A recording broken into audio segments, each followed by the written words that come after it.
In the winter of 1942, with the North African desert locked in a brutal stalemate, Allied commanders faced a quiet but devastating truth. The Afrika Korps was surviving longer than anticipated. Rommel's forces, battered yet unbroken, kept appearing with fuel, ammunition, and functioning armor in places where Allied logistics officers insisted they should have been depleted. One classified British planning memo put it plainly: "Our maps deny resources that the enemy continues to draw upon." It was this anomaly, this contradiction between intelligence and battlefield reality, that sparked the earliest whispers of a new joint mission. A covert undertaking soon to be known as Operation Condor. The story begins at British GHQ Cairo, inside a converted hotel serving as the nerve center for Middle East Command.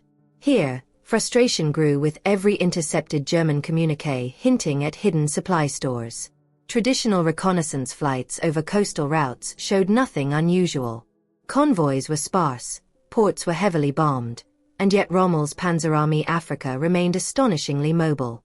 Something deeper was happening, something out in the vast, lawless desert where typical surveillance rarely reached.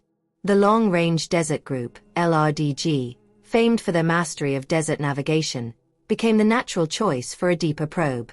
Composed primarily of New Zealanders and British troops, the LRDG was capable of crossing hundreds of miles of open dunescape with no infrastructure at all, using only sun compasses and the uncanny instincts of their veteran navigators.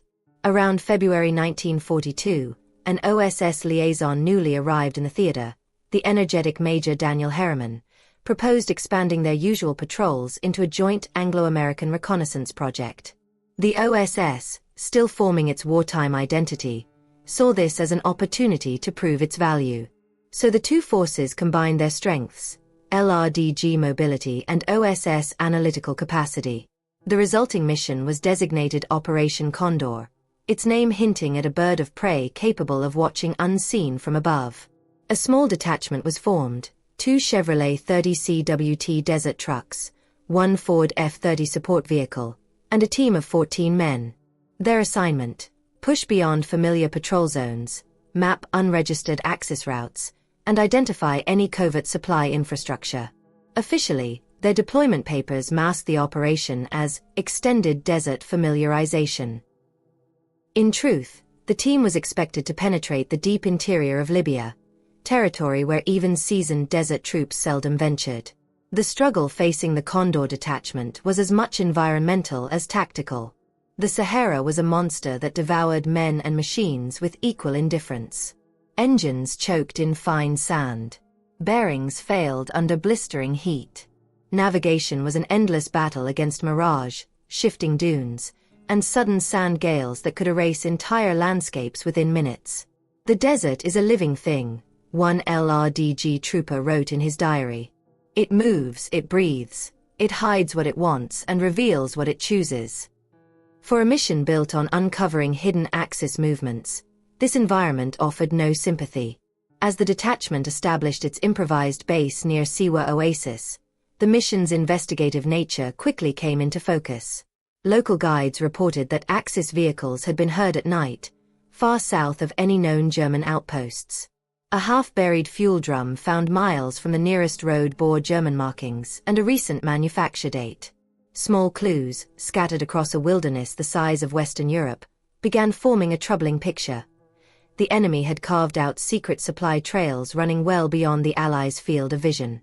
To support the mission, OSS officers in Cairo analyzed intercepted German logistics messages. Most were routine, but a few referenced Sonderwege, special routes, that did not correspond to any known geography. One OSS cryptographer described these lines as breadcrumbs on a trail the map refuses to acknowledge. The more Condor's early findings aligned with these anomalies, the more urgent the mission became.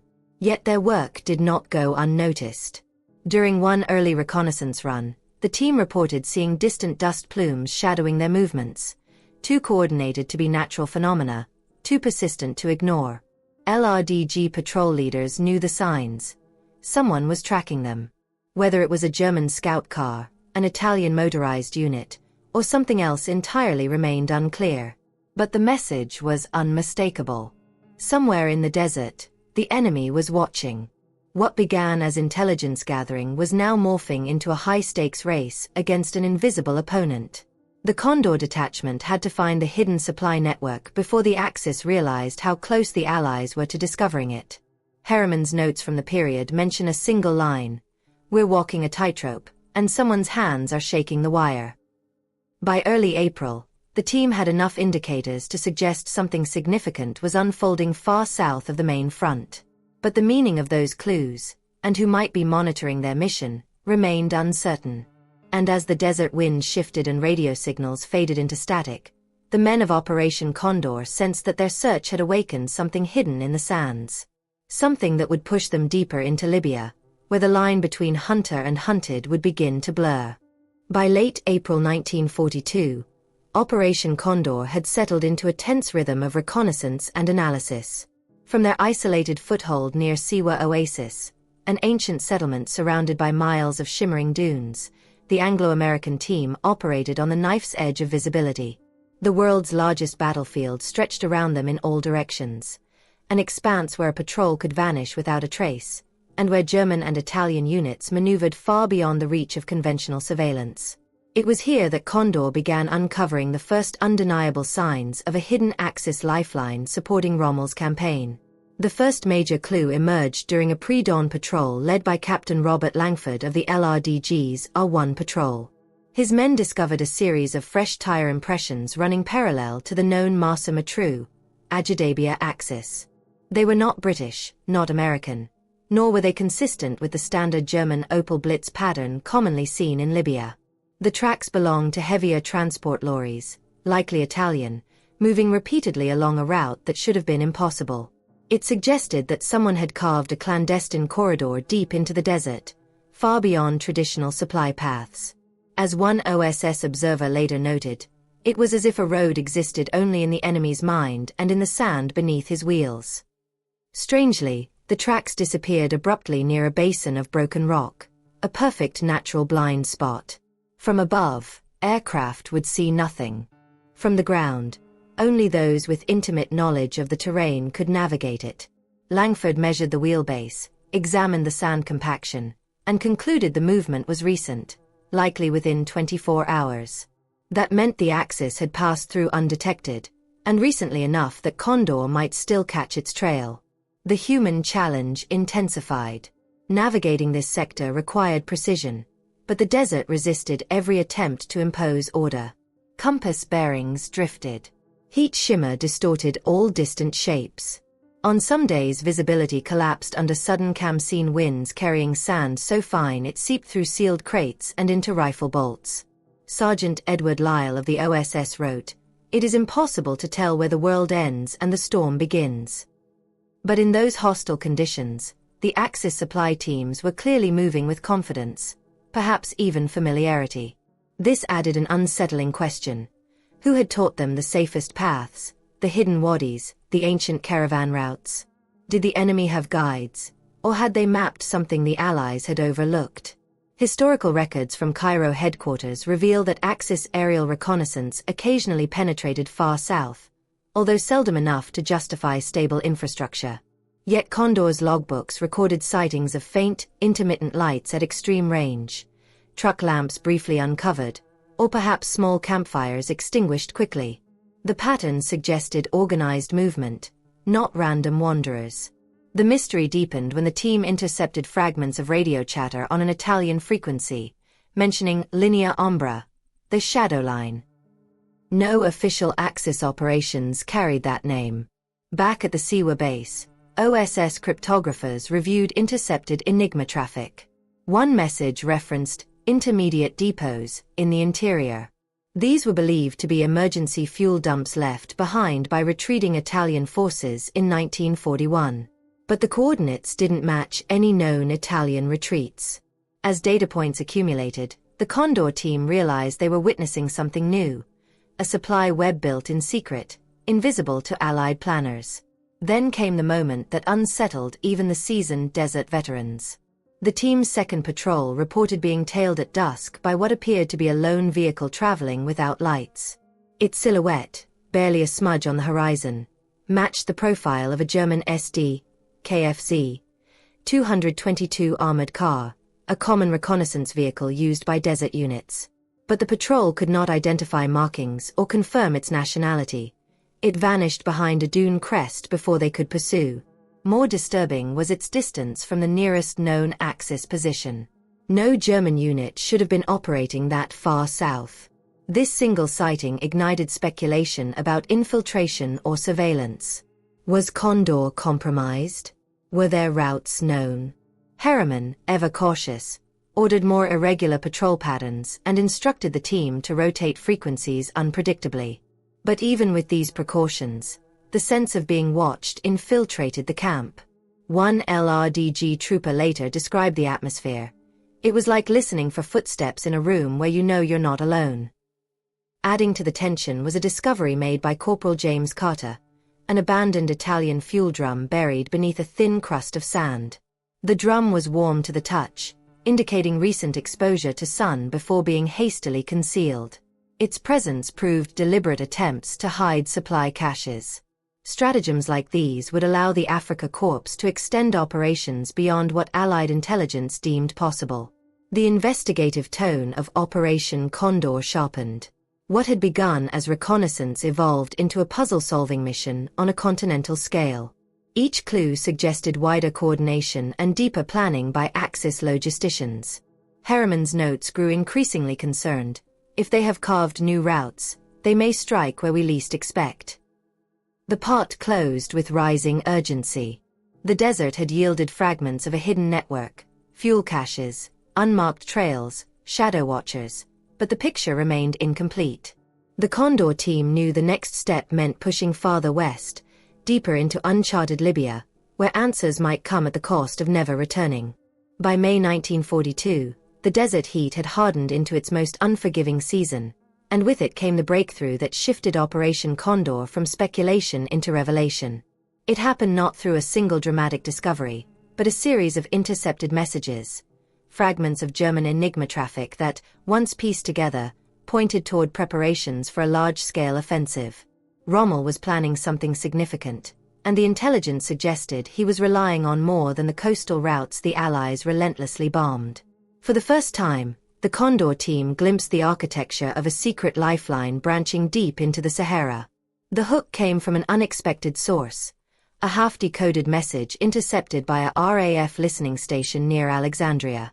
The signal referenced Sondernet's Falk, literally, the Falcon Special Network.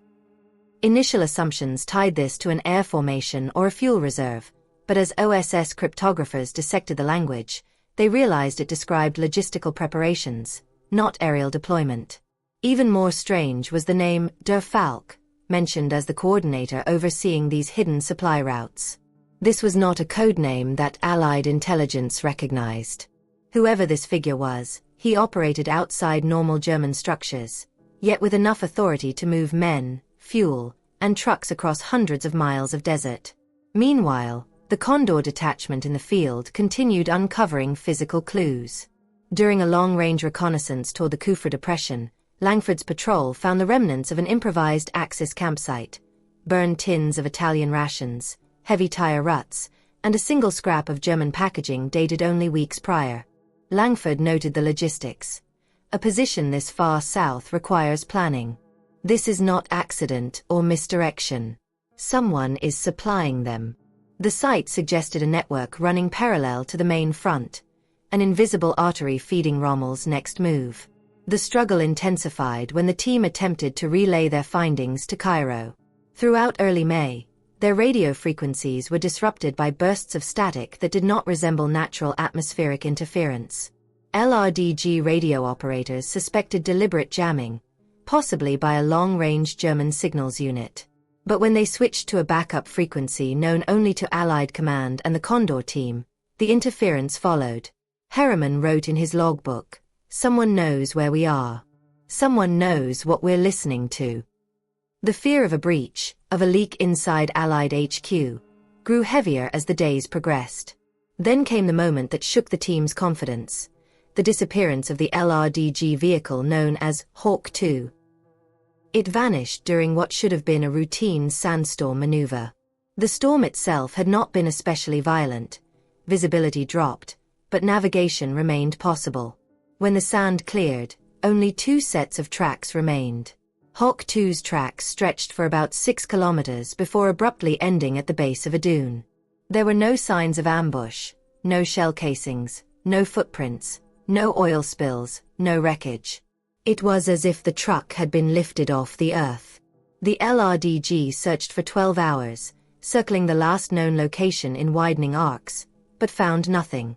The incident became the mission's turning point. Not because of superstition. Condor's men were seasoned and rational, but because the disappearance proved someone else was operating in the same sector with precision and stealth. If an Axis patrol had approached, the LRDG would have seen tire tracks. If the men had abandoned the vehicle, footprints would have marked their withdrawal. Yet the desert offered only silence and erasure. Langford later theorized that Hawk 2 had encountered an enemy patrol traveling in the lee of the dunes, masked from sight until the last second. It was possible the Germans had forced surrender, camouflaged their own tracks, and towed the truck away before the storm subsided. But without evidence, it remained conjecture, fuel for unease rather than certainty. As the Condor team regrouped, OSS cryptographers delivered a breakthrough. The mysterious Der Falk was identified as Hauptmann Kurt Freissner, a logistics officer attached to the Afrika Korps but known for operating independently under Rommel's discretionary authority. Freissner had a reputation for unconventional thinking and had once proposed using Bedouin routes and ancient caravan paths to bypass Allied detection. If he was indeed orchestrating the secret network, it would explain the precision and the depth of Axis penetration into the desert. The reveal electrified Condor. Now they had a name, a target, and a clearer sense of the web they were unraveling. But the application carried weight. If Freissner's supply routes remained active, Rommel could sustain an offensive long enough to drive toward Egypt. Disrupting these pathways could alter the course of the North African campaign. Yet the disappearance of Hawk 2 cast a shadow over their success. The Condor team could not ignore the unanswered questions. Who else was navigating the interior so expertly? How had their patrol been intercepted without leaving a trace? And most pressing, had the enemy uncovered the true purpose of Operation Condor? The part closes with a quiet, heavy tension.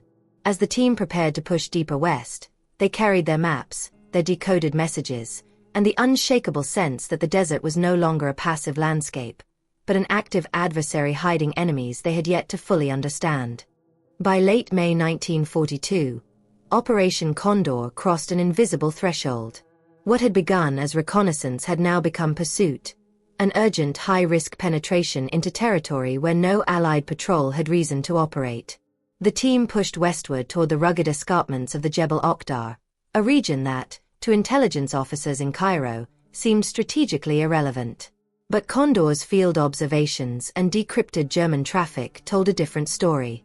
Something was happening in those green-topped hills and the sprawling desert approaches beneath them, something tied directly to Rommel's ability to keep his armored divisions supplied. And for the first time, an Allied unit was penetrating the area not through guesswork, but through hard-earned clues. The hook came from a terse message intercepted by British WWII stations and forwarded urgently to the Condor team. Pipeline section B nearing completion. Awaiting confirmation from Falk. A pipeline. The term struck the LRDG men as absurd. Building such infrastructure in shifting sands seemed nearly impossible.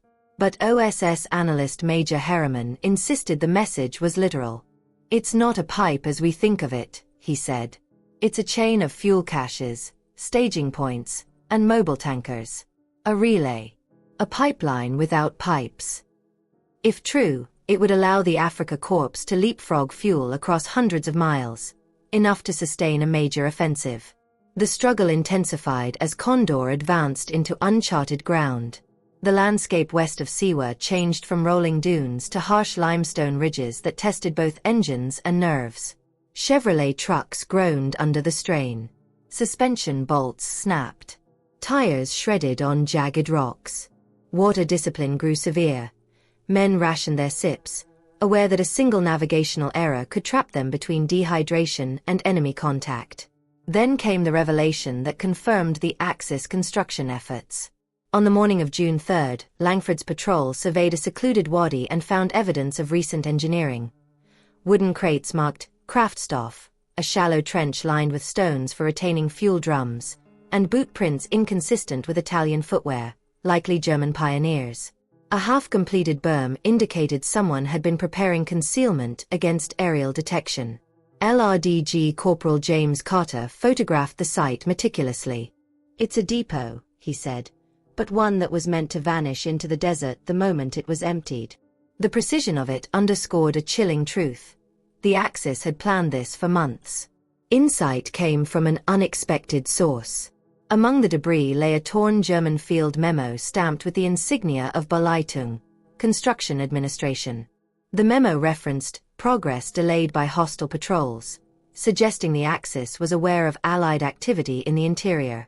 Harriman recognized the implication immediately. Condor was not merely observing, it was interfering. And someone on the Axis side was adapting. That adaptation grew evident in the days that followed.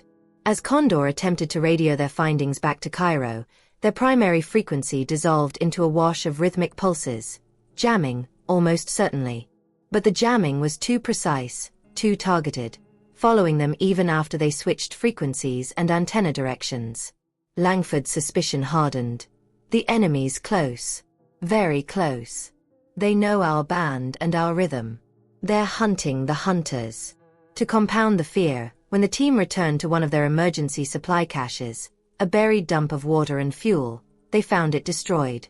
The sand was churned with fresh tire tracks. The drums had been punctured. Someone had deliberately neutralized their lifeline. The reveal that came next brought the mission to its most dangerous point. While scouting a plateau overlooking the western valleys of Jebel Okhdar, Condor observed a convoy, 6 trucks, escorted by an armored car, moving across a route that did not appear on any British map. The trucks bore faint palm tree insignia of the Afrika Korps. But the escort vehicle held something stranger, a commander wearing a non-standard tropical cap and dark goggles, directing the convoy with abrupt, authoritative gestures. Harriman raised his binoculars and whispered, stunned, "It has to be Freissner, de Falk himself." If the identification was correct, Condor had stumbled upon the nerve center of the entire hidden logistics system. Yet approaching the convoy risked a firefight they could not win. Instead, they shadowed the route from a distance, mapping every bend and turn, knowing that this intelligence might be decisive in Cairo's planning for forthcoming operations. But the desert, and the enemy, were not passive. As sunset bled across the horizon, faint dust plumes appeared behind Condor's position. Not natural. Not wind-driven. Langford recognized the pattern instantly. Pursuit. Axis patrols were advancing on their flank, using the same concealment tactics that had allowed them to shadow Condor before. Whether they had detected the team directly or merely disrupted their withdrawal route, the message was unmistakable. Condor had been compromised. The application for modern viewers lies in the fragility of intelligence work, how operations often pivot not on dramatic battles but on subtle contests of detection and deception. Condor's discoveries were invaluable, yet with every mile gained, their margin of safety shrank. As Part 4 closes, the Condor detachment prepares for a difficult extraction, their engines rattling, their supplies diminished, their radios unreliable. The Axis knows they are in the region. Freissner's pipeline is nearly complete. And the haunting question remains. Will the team escape with their intelligence before the desert, and the enemy within it, closes in around them? In the first week of June 1942, Operation Condor reached its most perilous stage. The team had uncovered the existence of a covert Axis desert pipeline, an improvised logistics chain capable of sustaining the Afrika Korps far beyond what Allied intelligence believed possible. But discovery came at a cost. Their caches were compromised, their radios monitored, and enemy patrols had begun maneuvering unervingly close. Condor was no longer just observing the hidden network, they were tangled within it. And the next steps required more than reconnaissance. They required infiltration. The hook emerged from a breakthrough in decoded German dispatches. Cairo's cryptographic section forwarded a startling message to Harriman. Falk requests updated timetables. Offensive timing dependent on securing southern corridor. The implication was immediate. Rommel could not launch his next push without the stability of this secret interior supply chain. And the person orchestrating that chain, Hauptmann Kurt Freissner, was now operating somewhere near the Jebel Oktar foothills. Condor had spent weeks tracking this elusive figure, and now they had a chance, not merely to observe him, but to seize his documents. The struggle took shape when Langford proposed a high-risk infiltration of an Axis forward headquarters believed to be located near the town of Marj. It was not a traditional HQ, no radios, no flags, no heavy armor. Instead, intelligence suggested it was a mobile coordination point where logistic officers rotated staff and information under strict secrecy. OSS analysts hypothesized that Freissner visited periodically to oversee adjustments to the pipeline. Capturing documents here could unravel the entire logistics network. The plan was straightforward but dangerous. Approach under cover of darkness, infiltrate the perimeter disguised as Italian mechanics, and seize whatever paperwork, maps, or signals logs they could carry. For disguise, Harriman relied on captured Italian uniforms sourced earlier in the mission. "The desert equalizes men," Langford said quietly before they set out. "No one looks closely at faces at night." Yet even as they prepared, the team sensed how thin the margins were. They were far from Allied lines, low on water, their trucks battered, and their extraction routes uncertain. Just before midnight on June 9th, Condor moved. The moon was thin. The air held a metallic stillness that often precedes desert winds. They parked their vehicles a mile from the suspected HQ and continued on foot. The Axis camp lay partially concealed behind a low ridge. 4 trucks, a generator, several tents, and a cluster of shadowed figures speaking German and Italian. A single lantern leaked yellow light across the sand. It was quieter than expected. Almost too quiet. The insight came as Harriman crawled closer and saw a distinctive marking on one of the crates. Betrieb Stoffreserve, Falk/3. Freissner's personal designation. They were in the right place. Inside a tent guarded by 2 Italian soldiers, the Condor infiltrators found a table covered with maps, radio logs, and reconnaissance notes. Carter photographed everything quickly. Harriman seized a leather-bound folder containing what appeared to be routing tables for the Sondernetz Falk, and a separate document titled Südliche Ergänzungslinie, the Southern Supplementary Line. This was the missing piece. Proof that the Axis had created not 1 but 2 secret desert routes feeding Rommel's advance. But the reveal came with a cost. As the team prepared to withdraw, Langford noticed something chilling. 2 Condor personnel, Corporal Davis and Lieutenant Brenner, were missing. They had been covering the northern edge of the approach route. Their radios were silent. Their positions empty. On the sand, half covered by shifting wind, lay a burned map case. Its edges still warm. No footprints. No struggle. No sign of enemy contact. It was an echo of Hawk 2's disappearance weeks earlier. Panic threatened to unravel the mission, but Langford forced the team into motion. They exfiltrated the camp moments before a muffled burst of German shouting rose from one of the tents. Someone had discovered the missing documents. Lights flickered. A generator coughed to life. Enemy patrols began to fan out. Condor sprinted across the darkened ridge, hearts pounding under the weight of stolen intelligence. The application for modern observers is clear. Intelligence work during wartime was not a matter of neat operations or clean escapes. It was improvisation in hostile terrain, luck as much as skill, and sacrifice often hidden beneath layers of secrecy. The documents Condor captured that night, especially the routing tables and the Southern Supplementary Line plans, would later play a pivotal role in Allied decision-making. But in the moment, all that mattered was survival. By dawn, Condor reached their vehicles. Dust clouds on the horizon signaled Axis pursuit. The team was battered, dehydrated, and shaken by the disappearance of their 2 men. Harriman refused to call them deserters, despite the burned map case suggesting an abrupt and deliberate act. The possibility remained that they were captured, coerced, or ambushed by an enemy patrol using cover and silence as weapons. Part 5 closes on the edge of exhaustion and uncertainty. Condor has the documents that could expose Freissner's entire network, but they have lost 2 comrades, and the desert is rapidly closing in behind them. Ahead lies the final test, escaping with their intelligence before the Axis overwhelms them, and before the mystery of their missing men deepens into something darker than the desert itself. The desert dawn of June 10, 1942, arrived with a harsh stillness, the kind that seemed to press down upon the men of Operation Condor as they prepared for the most dangerous leg of their mission, escape. They now held documents proving the existence of Freissner's clandestine logistics network, a fragile artery sustaining Rommel's advance toward Egypt. But the price of that discovery weighed heavily.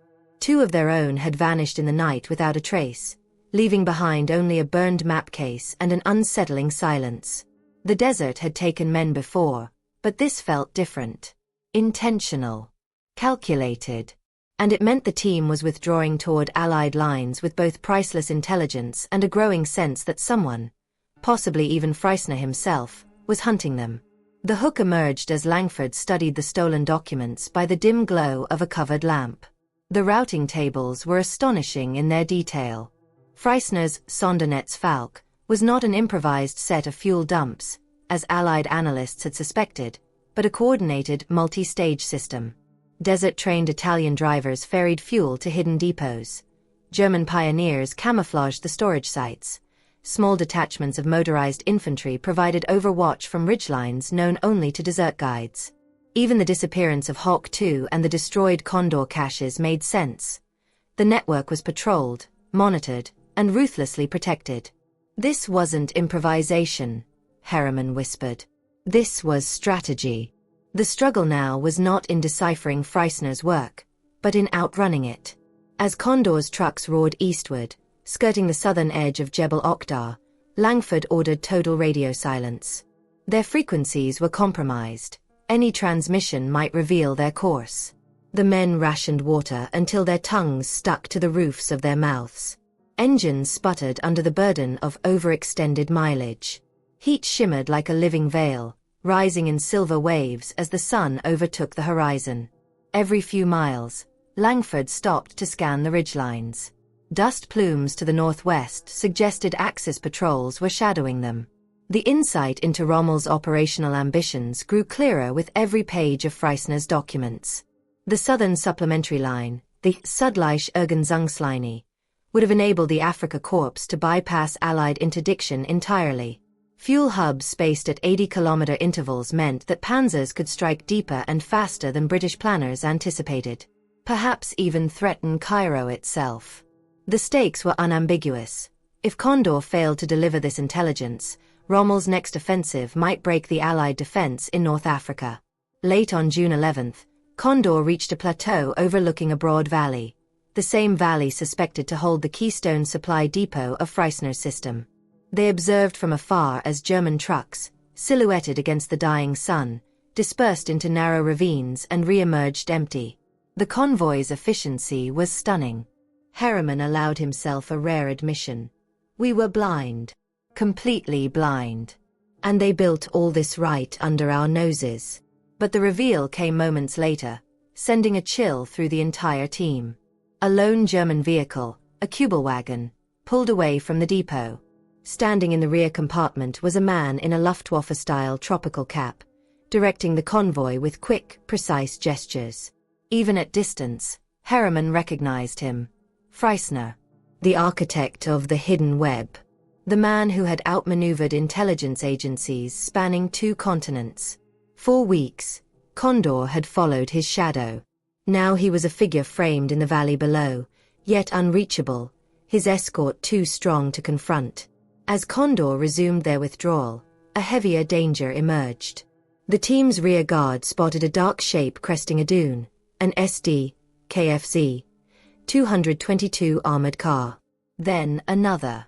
Langford ordered evasive maneuvers, weaving through low scrub and rocky banks to break line of sight. The chase intensified through the night, engines howling, sand spraying in violent arcs as Condor pushed its trucks mercilessly east. At dawn, a sandstorm, violent and sudden, erupted from the south.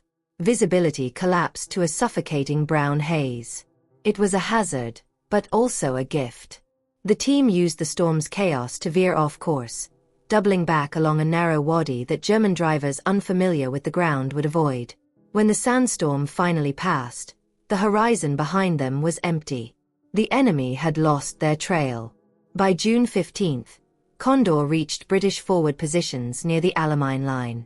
Exhausted, sunburnt, and dehydrated, the team surrendered their trucks to maintenance crews and delivered Freissner's documents to intelligence officers who treated them with the gravity of battlefield gold.